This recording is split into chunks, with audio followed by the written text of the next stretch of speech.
Hi friends, तर आज मिस्टरांना मस्त सुट्टी होती, तर बाहेर जाण्याचा प्लॅन झाला होता. बाहेर आम्ही चाललो होतो डोसे खाण्यासाठी. तर मग इथे तयारी केली, मुलांची पण तयारी करून दिली होती आणि मग निघालो आम्ही बाहेर.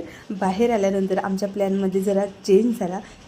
तर शिवांशला खायचे होते फ्रेंच फ्राईज. मग आम्ही डोसे कॅन्सल केले आणि मग म्हटलं चला त्याच्यासोबत फ्रेंच फ्राईज म्हणजे एन्जॉय करू, कसे लागतात ते, कारण आम्ही पण पहिल्यांदाच खाणार होतो. तर शिवांश अद्विकने मस्त एन्जॉय केले, सोबत आम्ही पण त्यांच्या एन्जॉय केले. फ्रेंच फ्राईज खरंच खूप टेस्टी होते, पहिल्यांदाच आम्ही ते खाल्ले होते. त्यानंतर आम्ही आलो दुसऱ्या हॉटेलमध्ये आणि हॉटेलमध्ये आल्यानंतर इथे आता जेवणच करणार होतं. जेवण करायच्या आधी आम्ही इथे ड्राय पनीर चिली ऑर्डर केली होती, खूप टेस्टी होती. हा सुद्धा नवीनच पदार्थ आम्ही आज खाल्ला होता. आणि त्याच्यानंतर मग थोडं जेवण आम्ही ऑर्डर केलं. कढाई पनीर ऑर्डर केली होती, सोबत मग नान ऑर्डर केले होते बटरवाले आणि जिरा राईस तर असतोच. आणि त्यानंतर मग आईस्क्रीम एन्जॉय केली आणि त्यानंतर मग सगळ्यांचं जेवण झाल्यानंतर घराकडे निघालो. चला भेटू आपण अशाच एका मिनी ब्लॉगमध्ये किंवा ब्लॉगमध्ये. तोपर्यंत बाय.